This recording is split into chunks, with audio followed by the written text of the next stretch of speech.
सुद्धा सर्वप्रथम वंदन करतो। त्याचप्रमाणे आपले ब्रह्मचारी कमल शुद्धी यांनी छानपैकी या ठिकाणी ध्यान आणि पूजा घेतलेली आहे, त्यांचंही या ठिकाणी मी धन्यवाद व्यक्त करतो। त्याचप्रमाणे या वर्गाची तयारी मित्र प्रकाश सांगे आणि मित्र रुपाली यांनी या वर्गाची तयारी केली, तर त्यांचंसुद्धा मी या ठिकाणी धन्यवाद व्यक्त करतो। त्याचप्रमाणे आपण सर्वजण नाही का, म्हणजे लांबून आपण सर्वजण आलो आहोत।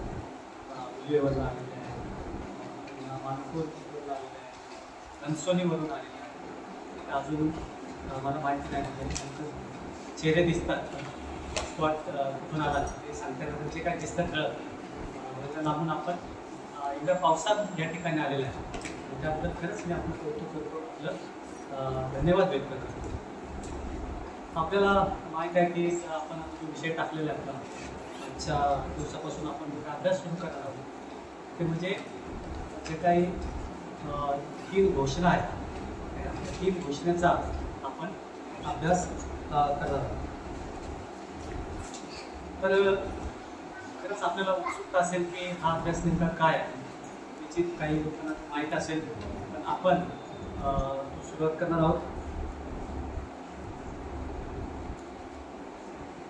ह्याच्यात 3 घोषणा आहेत, म्हणजे त्रिरत्न बौद्ध महासंघामध्ये दाखल व्हायचं असेल, पदार्पण करायचं असेल, तर ह्या 3 घोषणेला आपल्याला प्रतिज्ञाबद्ध व्हावं लागतं, किंवा 3 घोषणा आपल्याला काय करतात, प्रकटीकरण करावं लागतं। आणि मग त्या नेमक्या काय आहेत त्या आपण आजच्या ह्या दिवसापासून, आजच्या ह्या वर्गापासून आपण जाणून घेण्याचा आपण प्रयत्न करत आहोत। आता त्रिरत्न बौद्ध महासंघ जो आहे त्या पद्धतीने आपण त्याला ओळखता, त्याला जाणता। तर त्रिरत्न बौद्ध महासंघामध्ये यायचं असेल नाही का, दाखल व्हायचं असेल, तर आपल्याला माहिती आहे का कुठं जायचं असेल, कोणत्या संस्थेमध्ये दाखल व्हायचं असेल,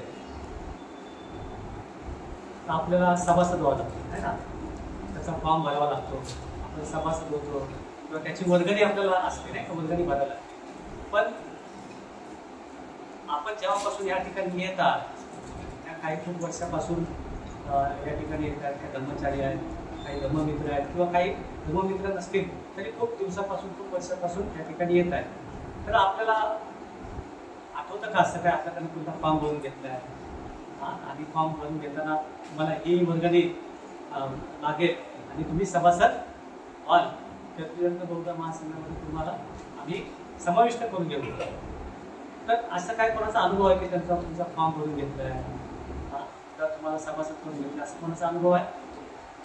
नाही ना, आहे ना। तर त्रिरत्न बौद्ध महासंघामध्ये जे विशेष करून ही गोष्ट आपल्याला दिसून येते ती म्हणजे या संघामध्ये दाखल व्हायचं असेल, पदार्पण करायचं असेल, किंवा त्याचा सभासद व्हायचा असेल, तर कोणत्याही प्रकारची औपचारिकता नसते नाही का, कोणत्याही प्रकारची फॉर्मॅलिटी नसते। तर सहजगत्या तुम्ही त्रिरत्न बौद्ध महासंघामध्ये दाखल होता। आता त्रिरत्न बौद्ध महासंघ जो आहे,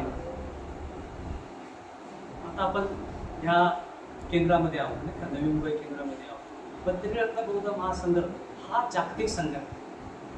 त्रिरत्न बौद्ध महासंघ हा जागतिक संघ आहे, जो आदरणीय पूज्य भंते संघरक्षित यांनी स्थापन केलेला आहे, आणि तो जवळजवळ 30 राष्ट्रामध्ये आपल्या संघाचं काम चालतं, आणि अनेक त्याचे सेंटर्स आहेत। आपल्याला भारतामध्येच पाहायला गेलं तर जवळजवळ 50 केंद्र त्रिरत्न बौद्ध महासंघाचे आहेत, आणि ह्या मुंबईमध्ये 5 केंद्र त्रिरत्न बौद्ध महासंघाचे आहेत, नवी मुंबई केंद्र सहित। तर अशा प्रकारचे त्रिरत्न बौद्ध महासंघ जो आहे, अशा प्रकारे विशाल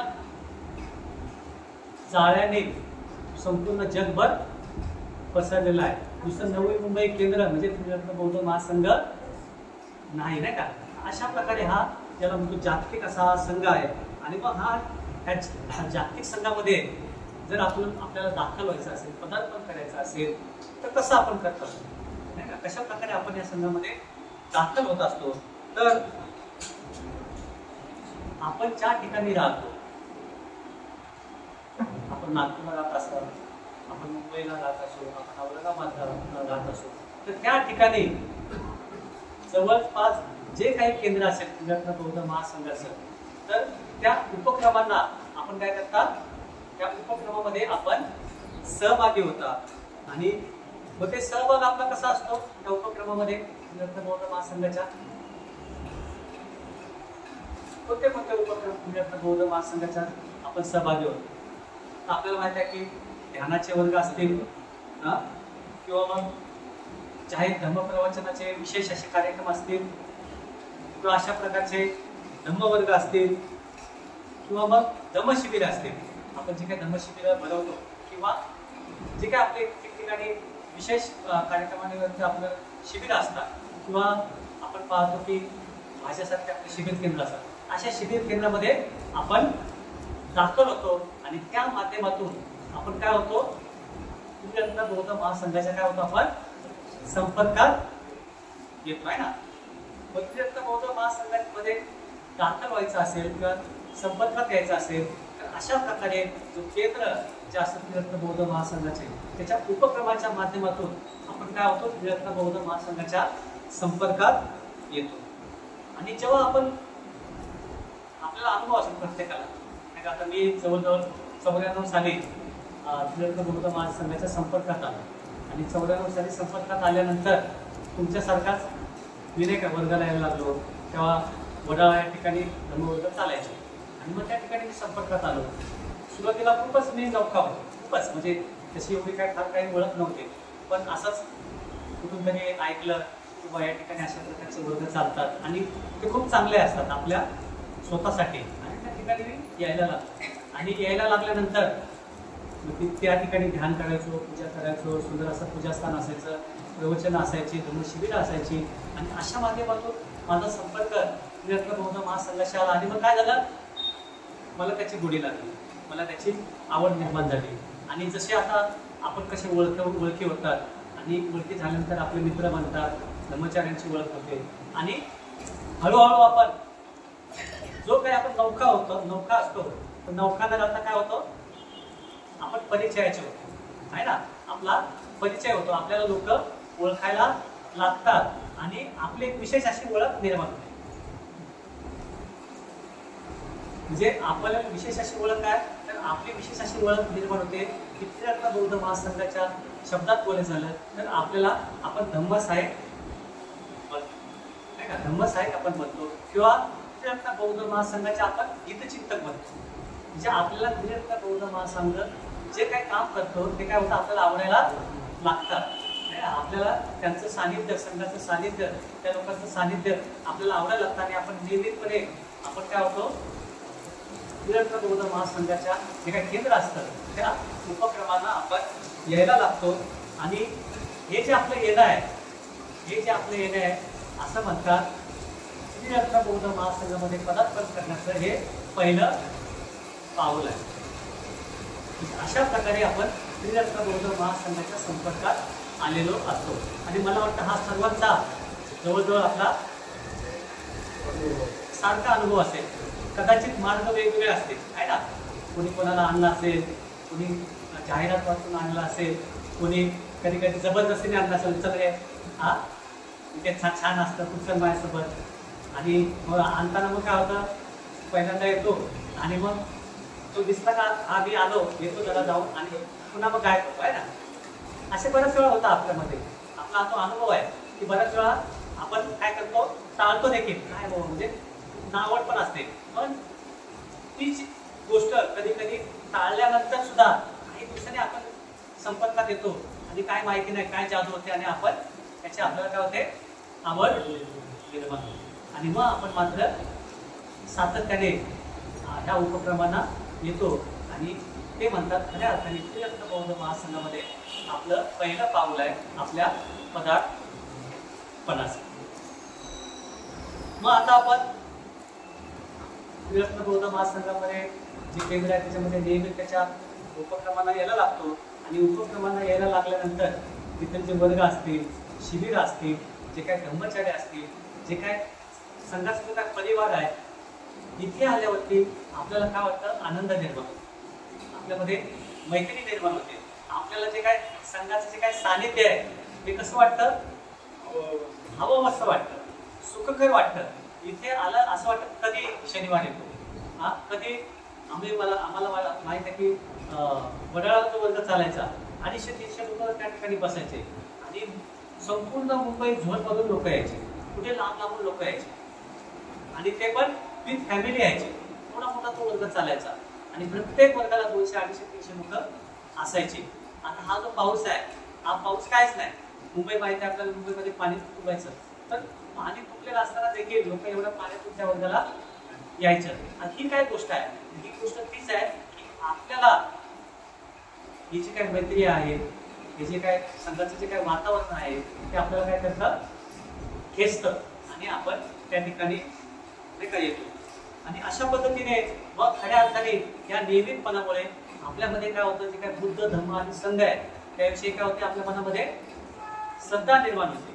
आपल्या आदर्शांप्रती आपल्याला नाही असं म्हणतात, आपल्याला एखादी गोष्टीचं वेळ लागतं, कशामुळे लागतं, तर आपण प्रेमामध्ये पडतो. आणि आपण प्रेमामध्ये कोणाच्या पडतो, तर आपले जे आदर्श आहेत बुद्ध धम्म आणि संघ बाबासाहेब यांच्या प्रेमात पडतो. आपल्या मनामध्ये त्यांच्या प्रती श्रद्धा निर्माण होते. आणि मग हा जो श्रद्धा म्हणजे काय, श्रद्धा म्हणजे विश्वास, श्रद्धा म्हणजे विश्वास आपल्या आदर्शा प्रतीचा. श्रद्धा म्हणजे आपला अनुभव नाही का, मैत्री आणि सुखाचा जो काय अनुभव आहे तो काय होतो, आपल्याला अनुभव येतो आणि आपल्याला जो अनुभव येतो त्याचा आपण इथे अनुभव घेतो. आणि त्याच्यामुळे काय होतं, आपल्या लक्षात येईल की जेव्हा आपण धम्माच्या संपर्कात येतो, त्यानंतर बौद्ध महासंघाच्या संपर्कात येतो, तर आपल्यामध्ये बदल होतो, आपल्यामध्ये परिवर्तन होतं. आणि आपल्यामध्ये नुसतं परिवर्तन होत नाही, तर आपलं जे घर आहे, आपले जे कुटुंब आहे त्याच्यामध्ये देखील परिवर्तन होतं. आणि बऱ्याच वेळा आपण पाहतो की संघामध्ये लोक जे दाखल होतात, कुटुंबासहित दाखल होतात नाही का, नवरा बायको मुलं सगळे असे संघामध्ये येतात. आणि मग आपल्यामध्ये विश्वास निर्माण होतो की धम्माचा जो काय मार्ग आहे नाही का, ज्याचा मी अनुभव घेतो, ज्याचा मी सुखाचा अनुभव घेतो, ज्याचा मैत्रीचा मी अनुभव घेतो, हा जो अनुभव सुखकर जो अनुभव आहे, तर हेच प्लॅटफॉर्म आहे. कोणतं, हेच प्लॅटफॉर्म आहे टिळक बौद्ध महासंघाचं. हाच मंच आहे नाही का, हा संघ आहे जो खऱ्या अर्थाने भगवान बुद्धाने जो काही मार्ग दाखवलेला आहे त्या मार्गाच्या माध्यमातून मला सुखाकडे घेऊन जाणार आहे नाही का. माझ्यामध्ये जे काय धम्माचं जे काही ध्येय आहे नाही का, धम्माच्या मार्गाचा जो काय उद्देश आहे त्या उद्देशाकडे देणारा हाच एकमेव संघ आहे नाही का, जो मला घेऊन जाऊ शकतो, याचा अनुभव आपण घेतो. आणि तशा प्रकारचा विश्वास आपल्या मनामध्ये निर्माण होतो. आणि मग तो निर्माण झाल्यानंतर आपण पाहतो नाही का, धम्मचार्यांना पाहतो, धम्ममित्रांना पाहतो, आणि आपण जवळजवळ थोडस आपल्याला संघ काय होतो, सततच्या सानिध्यामुळे संघ आपल्याला माहिती होतो. आणि मग आपल्याला एक आकर्षण तयार होतं. आणि नाही का, बरेचसे लोक धम्ममित्र दिसतात आपल्याला, ते पुढाकार घेतात, वर्गाची तयारी करतात, सूत्रसंचालन करतात, पूजा घेतात, शिबिराचं आयोजन करतात, त्यांची शिबिर असतात विशेष, त्यांचे वर्ग असतात विशेष, ते आपण पाहतो, धम्मचार्यांना पाहतो. आणि आपल्या मनामध्ये एक कुतूहल निर्माण होतं, काय भानगड आहे. आणि मग आपल्याला संपर्क देखील वाढलेला असतो आणि आपण जाणून घेतो की काय ही प्रक्रिया आहे. आणि मग कोणीतरी आमच्यासारखं धम्मचार्य असेल, धम्ममित्र असेल, आपल्याला काय होतं, संघाची प्रक्रिया सांगतो, कशा प्रकारे आपण संघामध्ये दाखल होतो, कशा प्रकारे आपण धम्ममित्र बनतो, धम्ममित्र बनल्यानंतर कशा प्रकारे आपण धम्मचारी बनतो, आणि आपला कसा व्यक्ती विकास होतो हे आपल्याला कोणीतरी सांगतो. आणि मग आपण देखील ठरवतो की मला देखील माझ्या विकासासाठी जो काय सुखाचा जो काय मार्ग आहे, दुःखमुक्तीचा जो काय मार्ग आहे, ज्याचा मी थोडासा अनुभव घेतो, तर त्या मार्गावरती खऱ्या अर्थाने मला आता गेलं पाहिजे, चाललं पाहिजे. खऱ्या अर्थाने ज्याला शरणगमन म्हणतात नाही का, ते काय आहे, नुसता शब्द आपण ऐकत असतो, शरणगमन शरणगमन, तर खऱ्या अर्थाने ते शरणगमन काय आहे, ते जाणून घेण्यासाठी, त्याच्यामध्ये उतरण्यासाठी आपण काय करतो, धम्ममित्रासाठी विनंती धम्ममित्र बनण्यासाठी आपण विनंती करतो. आणि तो आपला कसा असतो, व्यक्तिगत आपला निर्णय असतो. कदाचित कोणीतरी आपल्याला प्रेरणा देईल, नाही का नाही, कारण आपल्याला काही वेळा काय पद्धती असते, काय प्रक्रिया असते हे आपल्याला माहिती नसतं. त्याच्यामुळे कदाचित एखादा धर्मचारी, आपला एखादा मित्र आपल्याला काय प्रेरणा देईल, पण तो कसा असतो, आपली ती इच्छा असते, आपली ती भावना असते, ज्याचा अनुभव आपण घेतलेला असतो. कदाचित आपले मिस्टर धर्मचारी असतील किंवा आपले मिस्टर धर्ममित्र असतील किंवा आपली भगिनी धर्ममित्र असेल, आपल्या घरातील कोणतरी धर्ममित्र असेल किंवा धर्मचारी असेल, त्यांचा अनुभव आपण घेतो. आणि काय आहे नाही का, काहीतरी आहे या ठिकाणी, काहीतरी जादू आहे की ज्याच्यामध्ये आपल्याला या माणसामध्ये बदल दिसतोय, नाही का, परिवर्तन दिसतंय. आपल्याला देखील वाटतं की नाही, मला काय काय बघायचं ते चाकले पाहिजे, त्याची चव, नाही का, तिथे काय धम्माची चव चाकली पाहिजे. आणि ती चाकण्याचा मार्ग म्हणजे काय, धर्ममित्र बनणं. आणि मग आपण धर्ममित्रासाठी विनंती अर्ज करतो.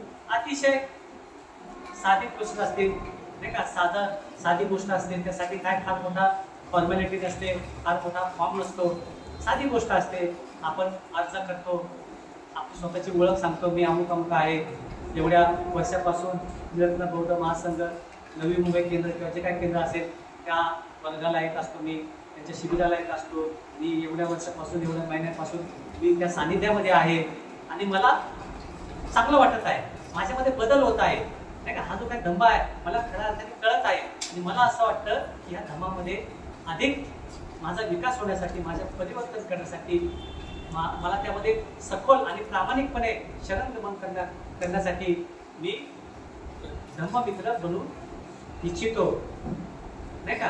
असा सर्व एकदम साधा आपण काय करतो, अर्ज करतो निरंतर बौद्ध महासंघ जो काय असेल केंद्र त्यांच्या नावाने, आणि त्यांना विनंती करतो, याचना करतो की मला धम्ममित्र बनवावे, नाही का, किंवा धम्ममित्र म्हणून माझा स्वीकार करावा, है ना. अशा प्रकारची याचना आपण करतो. तर बंधू आणि भगिनींनो, ही जी गोष्ट आहे फार महत्वाची आहे, ही जी गोष्ट फार महत्वाची आहे.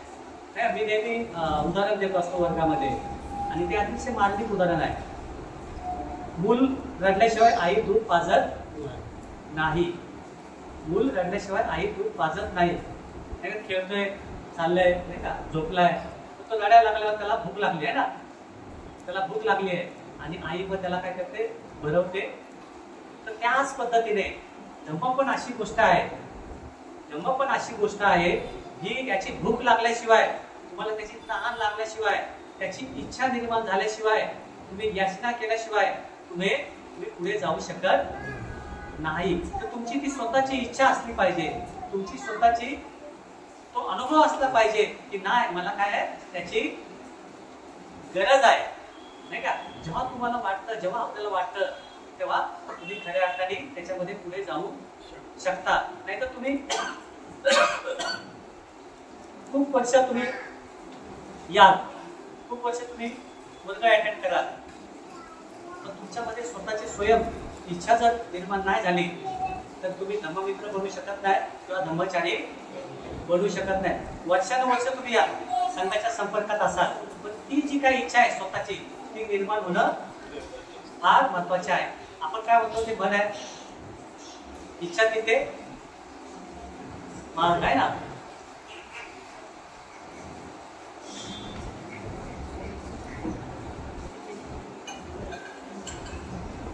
जर आपली इच्छा असेल, आपली जर इच्छा असेल तर असं म्हणतात, बाबासाहेब आणि भगवान बुद्ध देखील तुमच्या जवळच असते. बुद्ध किंवा बाबासाहेब आपल्यातून गेलेलं नाहीये, ते आपल्या जवळच आहे. फक्त काय काय पाहिजे, इच्छा पाहिजे. नाहीतर बुद्ध आणि बाबासाहेब आपल्या घरातच असतात, नाही का, आपल्या घरातच धम्म असतो. पण आपली इच्छा नसेल तर ते म्हणतात ना, पळीला पळी असते ना, पळी, हा चमचा, त्याला डाळीची चव येते का, नसते, आहे ना. तशा प्रकारे आपली अवस्था असते जर आपल्यामध्ये इच्छा नसेल तर. आणि मग ही जी इच्छा आहे ती आपल्याला काय करते, धम्ममित्र बनण्यासाठी आपल्याला याचना करावी लागते. करतो आपण विनंती करतो आणि मग विनंती केल्यानंतर जे काही केंद्र असतं ते केंद्र आपली जी विनंती आहे ती विनंती स्वीकारतो आणि स्वीकारल्यानंतर त्यांच्या नियोजनानुसार नाही का त्या व्यक्तीनुसार त्या व्यक्तीला ती ओळखते पाहते नाही का त्यांच्याशी त्यांचा संपर्क असतो. बऱ्याच दिवसापासून ते पाहत असतात. त्यांची त्या धर्मचार्यामध्ये चर्चा होते. हे जे काही याचना केलेले जे काही आपले बंधू आहेत भगिनी आहेत नाही का निश्चितपणे त्यांचा प्रयत्न त्यांना दिसतो आणि त्यांना एक बाताने ते ठरवतात नाही यांना आपण धम्ममित्र म्हणून स्वीकारलं पाहिजे. आणि मग ते स्वीकारण्यासाठी धम्ममित्र समारोह घडवून आणतात आणि त्या ठिकाणी आपले काय होते धम्ममित्र म्हणून आपल्याला स्वीकृती दिली जाते. आणि मग ही जी गोष्ट आहे धम्ममित्र स्वीकृती दिली जाते किंवा धम्ममित्राची काय बनण्याची जी प्रक्रिया आहे ती फार महत्वाची आहे नाही का खूप महत्वाची आहे. म्हणजे धम्ममित्र बनणं ह्या असं म्हणतात तो जीवनातील खूप महत्वाची अशी घटना आहे आणि जो बनतो त्यालाच ते माहिती असते त्याचाच तो अनुभव असतो. आणि मग धम्ममित्र बनताना किंवा धम्ममित्र बनण्याच्या वेळेस त्याला 3 घोषणा ज्या असतात त्या 3 घोषणेच्या माध्यमातून त्याला प्रतिज्ञाबद्ध व्हावं लागतं. त्या 3 घोषणेची तो काय करतो स्वीकृती करतो. 3 गोष्टीची स्वीकृती करतो आणि त्याच्याप्रमाणे त्याचं जे जीवन आहे तिथून पुढचं तो व्यतीत करणार अशा प्रकारे तो काय करतो कमिटमेंट करीत असतो. म्हणून ती जीवनातली फार मोठी घटना आहे. आणि आध्यात्मिक विकासासाठी ही जी गोष्ट आहे फार महत्वाची आहे. आपल्या आध्यात्मिक जीवनाच्या विकासासाठी हे काय म्हणतात धम्ममित्र बनणं म्हणजे सर्वात महत्वाचं काय पाऊल आहे. पुढचं जे पहिलं जे पाऊल आपण उचललेलं आहे काय आहे फक्त आपण काय केलं पहिलं पाऊल फक्त आपण काय पाण्यामध्ये फक्त स्पर्श करत असतो. आपण नदी किनारी आहोत आणि पाणी आपल्याला सुखद वाटत असतं आणि आपण तो स्पर्श करत असतो. जेव्हा आपण सहाय्यक असतो धम्माच्या संपर्क तशा प्रकारचा आपला संपर्क असतो. पण आता काय झालं असतं आपण प्रत्यक्ष पाण्यात उतरतो आहे का नाही. आपण धम्ममित्र बनतो आणि ही सर्वात खूप महत्वाची गोष्ट आहे. आणि मग धम्ममित्र बनणं म्हणजे काय तर बुद्ध धम्म संघाला आपण काय करतो प्रामाणिकपणे काय करतो शरण जातो. बुद्धाला शरण जातो धम्माला आपण शरण जातो आणि संघाला शरण जातो. आणि ते शरण जाताना कोणत्या माध्यमातून जातो ज्या काय 3 घोषणा आहेत त्या 3 घोषणांच्या माध्यमातून आपण त्याला शरण जातो. तर मग अशा पद्धतीने मग त्या 3 घोषणा काय तर त्यातली जी काय पहिली घोषणा आहे त्या पहिल्या घोषणेकडे आता खऱ्या अर्थाने आपण वळणार आहोत. पहिली घोषणा आपण जाणून घेणार आहोत. ठीक आहे इथपर्यंत कळलं आपल्याला. कोणाला काय याच्याविषयी काय शंका किंवा काय समजलं नाही विचारायचं आहे काय विचारायचंय कोणाला प्रश्न. ठीक आहे मग आपण पुढे जाऊया. तर मग आता पहिली घोषणा काय तर पहिली घोषणा आहे की मी बौद्ध आहे. पहिली घोषणा काय मी बौद्ध आहे. मग आता हा प्रश्न आपल्याला निर्माण पडेल अरे मी तर बौद्धच आहे. जन्मताच माझा बौद्ध कुटुंबात जन्म झालेला आहे. माझ्या सर्टिफिकेट वरती बौद्ध लिहिलेलं आहे. माझ्या घरामध्ये सगळे बौद्ध आहेत. मी बौद्ध समाजामध्ये वाढलेलो आहे. मी दरवर्षी बाबासाहेबांची जयंती मोठ्या उत्सवात साजरी करतो. बुद्ध जयंती साजरी करतो. माझा प्रत्येक घरातील कार्यक्रम नाही का बौद्ध धर्माच्या विधीशिवाय होत नाही. नामकरणापासून जन्मापासून तर मृत्यू पर्यंत. मग ही काय भानगड आहे मी बौद्ध आहे मला मी बौद्ध आहे असं का मला जाहीर करावं लागतं मला असं का घोषित करावं लागतं असं म्हणण्याची मला काय गरज आहे काय गरज आहे असं म्हणण्याची मी बौद्ध आहे.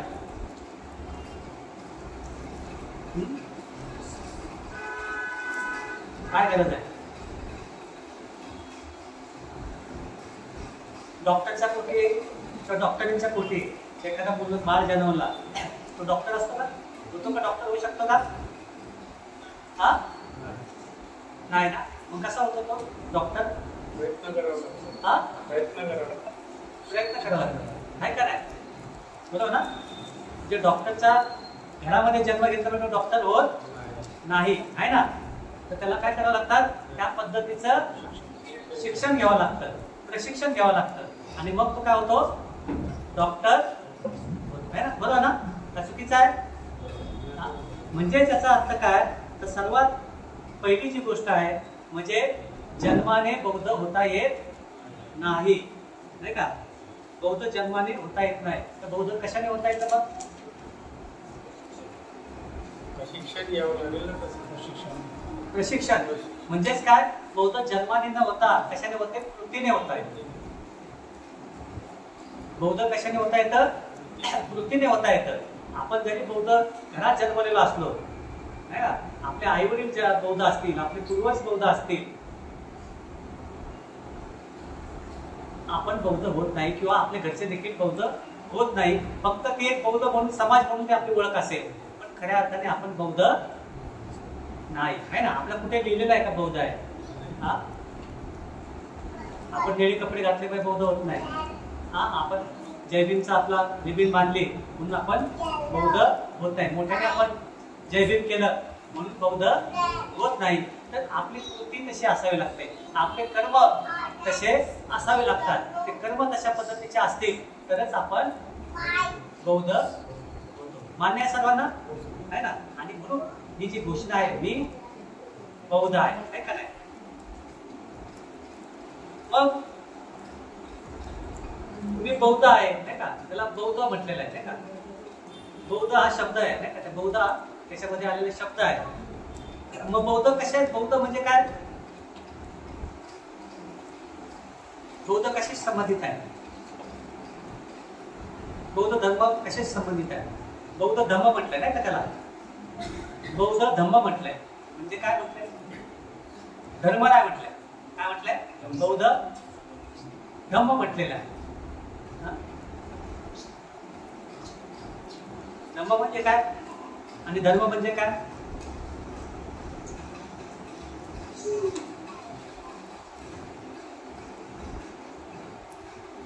धम्म म्हणजे मार्ग, आहे ना? धम्म म्हणजे मार्ग, आणि धर्म म्हणजे काय? कर्मकांड. अमुक अमुक संहिता असते, काय असते? तुम्ही असं केलं तर तुम्ही, नाही का, देवधर्म केले किंवा व्रत वैकल्य केलं तर तुम्ही जे काय तुम्हाला मोक्ष प्राप्त करायचं आहे किंवा तुम्हाला सुखी व्हायचं असेल तर तुम्हाला त्या गोष्टी केल्या तर तो धर्म आहे ना. तिथे तुम्हाला काय करण्याची गरज नाही, पण त्याला बौद्ध धम्म म्हटलंय. धम्म म्हटलंय. धम्म म्हणजे काय? मार्ग म्हटलंय. तो मार्ग कसा असतो? आता आपण म्हटलं ना, बौद्ध जन्माने होता येत नाही, आहे का नाही? बौद्ध जन्माने होत नाही. त्याला धम्म म्हटले, नाही का? बौद्ध धम्म म्हटलेलं आहे, आणि धम्माला मार्ग म्हटलेलं आहे. मार्ग कसा असतो? मार्गाचे शिक्षण घ्यावं लागेल. मार्गाचे शिक्षण, धम्म मार्गाचे शिक्षण घ्यावं लागेल ना सर, तरच त्याला जाता येईल. नाहीतर असं कोणी म्हणालं तरी काही होत नाही ना. प्रयत्न केल्याशिवाय, समजा बुद्ध धर्म, आपण बौद्ध धर्मीय असेल तरी पण प्रयत्न केल्याशिवाय,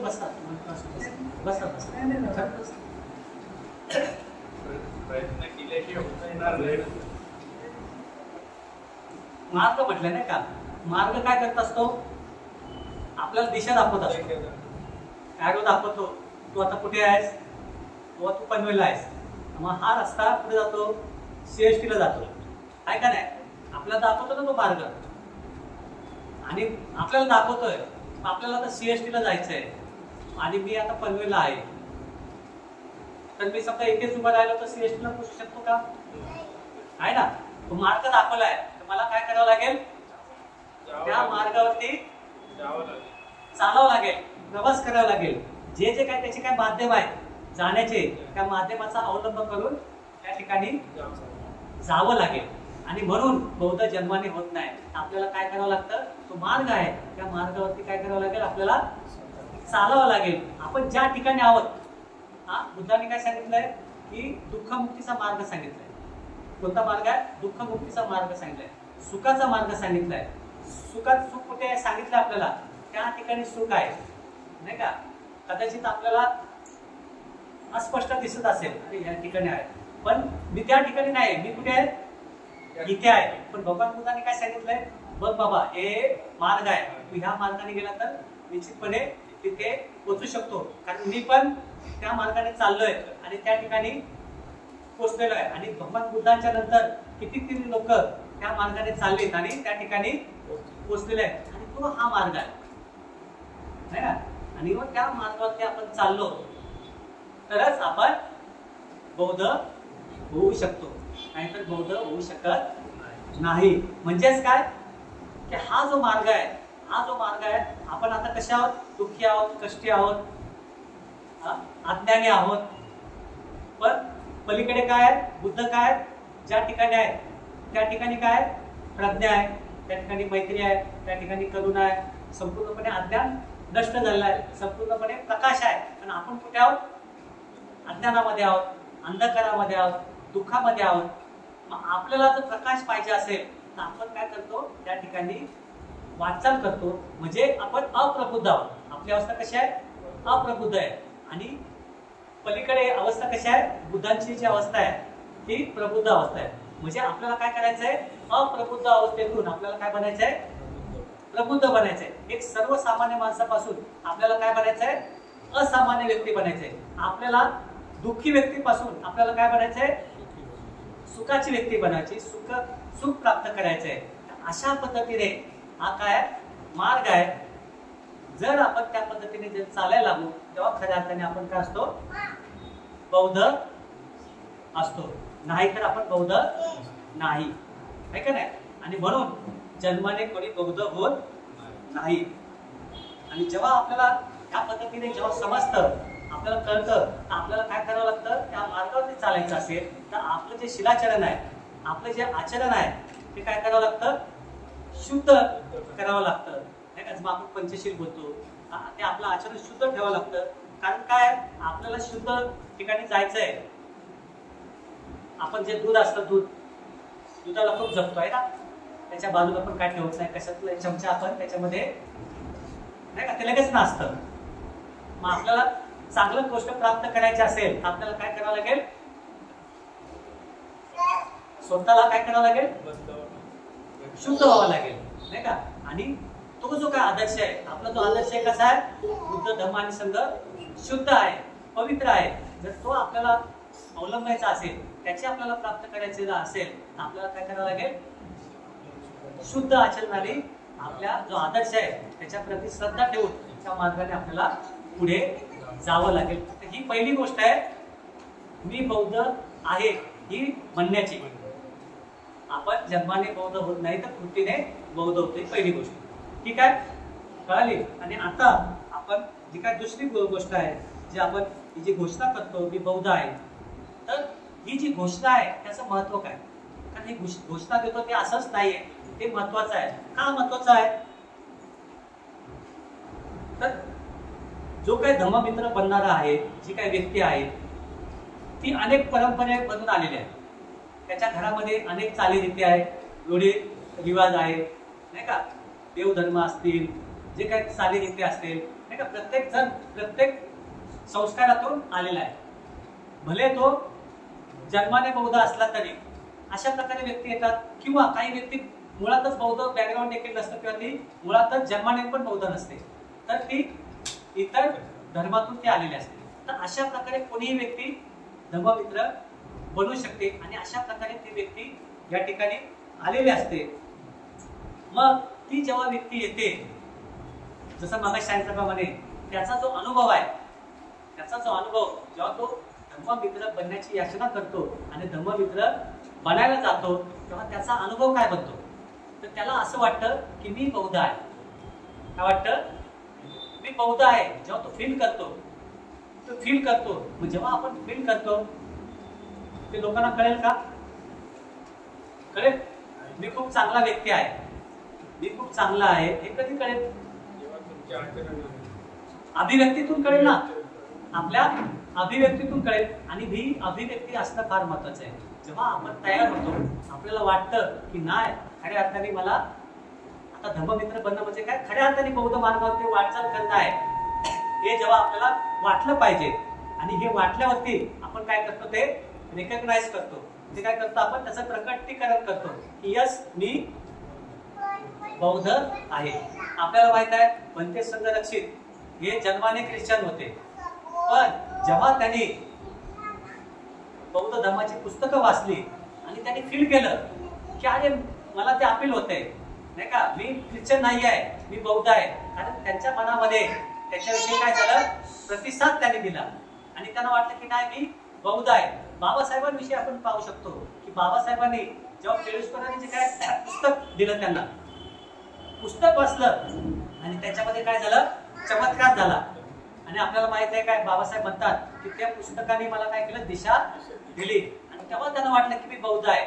आणि जर आपण पाहिलं बाबासाहेबांचा प्रवास खऱ्या अर्थाने बौद्ध म्हणून तिथून सुरुवात झाली नाही का. आपल्याला देखील ते फिलिंग होतं, जो व्यक्ती त्या ठिकाणी येतो की त्याला ते फील होतं की अरे यस भले मी जन्माने बौद्ध असेल पण खऱ्या अर्थाने मी आता बौद्ध झालेलो आहे. आणि मग ते प्रकटीकरण आपलं होतं नाही का बौद्ध म्हणून. ही गोष्ट बौद्ध घोषणा करण्याची, मी बौद्ध आहे बोलण्याची, त्याचं ते महत्व आहे. मग अशा प्रकारे आपण मी बौद्ध आहे याचं प्रकटीकरण आपण करत असतो. वेगवेगळ्या माध्यमातून त्याचं आपलं काय होतं, प्रकटीकरण होत असतं. नुसतं बोलून नव्हे तर आपल्या अंतःकरणातून त्याची काय होते, आपली अभिव्यक्ती होत असते. व ती अंतःकरणातून आपली अभिव्यक्ती कशी होते, तर हा जो काय आदर्श आहे बुद्ध धम्म संघ नाही का, आपण आपला बुद्धाला आपला काय बोलतो, आपला आदर्श बोलतो.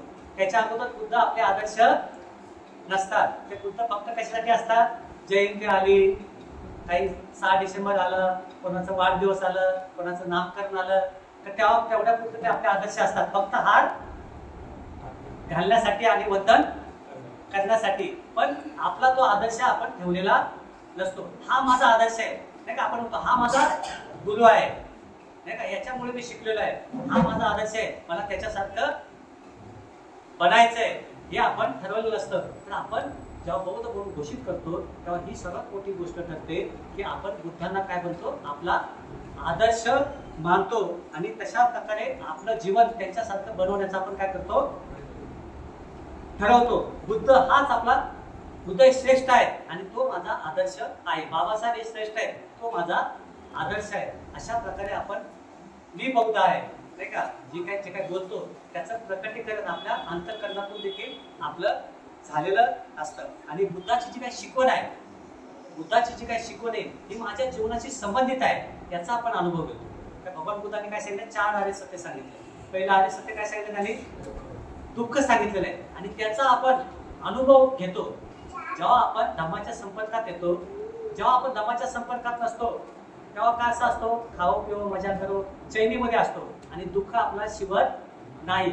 दुःख आणि त्याने अनात्म ही शिकवण आपल्याला शिवत नाही. धम्माच्या सानिध्यामध्ये येतो तेव्हा आपल्यामध्ये जागृती निर्माण होते आणि त्याचा सत्याचा अनुभव आपण घेतो नाही का. दुःखाचा आपण अनुभव घेतो, आपल्याला कळतं की आपलं जीवन कसं दुःखामध्ये भरलेलं आहे, आपले संबंध आहे हे कसे व्यवहारावरती नाही का आधारित आहे. पती पत्नीचे असू द्या, भावाभावांचे असू द्या, समाजामधले असू द्या, हे कसे व्यवहारावरती आधारित आहे आणि त्या दुःखाचा आपल्याला काय होतो, अनुभव येतो. भगवान बुद्धांनी जे काही 4 आर्य सत्य सांगितलेले आहे, जीवनातले काही सत्य सांगितलेले आहे, जगामध्ये कशा प्रकारे दुःख आहे नाही का, ज्याला आपण स्वतःच शरीर म्हणतो पण हे शरीर देखील माझं नाहीये. जीवनाच्या काय अवस्था आहे, आपला जन्म नाही का, म्हातारपण, तरुणपण, वृद्धत्व आणि आपले संबंध नाही का, प्रियजन, हे कसे अनित्य आहे नाही का, आणि त्याच्यामुळे आपण दुःखी होतो. हे सत्य आपल्याला समजतं. बौद्ध धम्म हा आपल्या जीवनाशी संबंधित आहे आणि ह्या जीवनाशी संबंधित असल्यामुळे त्याच्यावरती त्यांनी काय सांगितलेलं आहे, मार्ग सांगितलेला आहे. जर ती गोष्ट आपल्याला समजते आणि जर ती समजली तर आपल्याला कळतं की ह्या मार्गातून आता खऱ्या अर्थाने आपल्याला काय मिळणार आहे, सुख मिळणार आहे. ही गोष्ट आपल्याला समजते. आपल्या अंतःकरणातून आपण काय करतो, त्याला प्रतिसाद देतो. मी बौद्ध आहे हे नुसतं बोलत नाही, तर अंतःकरणातून आपलं काय करतो, त्याला अशा पद्धतीने प्रतिसाद देतो. आणि आपल्याला प्रतिसाद कसा देतो, हाच मार्ग आहे, तो सर्वश्रेष्ठ मार्ग आहे, अतुल्य मार्ग आहे, ह्या मार्गावर तुम्हाला चाललं पाहिजे. अशा प्रकारे अंतःकरणातून मी बौद्ध आहे अशा प्रकारचा आपण प्रतिसाद देतो. आणि तशा प्रकारे आपल्यामध्ये इच्छा निर्माण होते, या मार्गावरती चालण्याची, आचरणाची आपल्यामध्ये इच्छा निर्माण होते. आणि आपण जे काय शरणगमन आहे नाही का, त्या शरणगमनाला आपण बुद्ध धम्म, त्याला शरण जाणं म्हणजे शरणगमन करणं, त्या शरणगमन आपण करतो. आणि त्याचं प्रतीक म्हणजे मी बौद्ध आहे त्याची घोषणा करणं आहे. मी बौद्ध आहे असं म्हणणं म्हणजे काय, हे प्रतीक आहे. मी बुद्धाला शरण जातो, मी धम्माला शरण जातो, त्याचं हे काय प्रतीक आहे. आणि मग हे जे शरण जाणं म्हणजे बुद्धाला शरण जाणं म्हणजे काय, तर बुद्ध हे कोण आहे, मनुष्याच्या परिपूर्ण विकासाचा काय दैदिप्यमान आदर्श आहे. अशा बुद्धाला मी काय करतो, शरण जातो.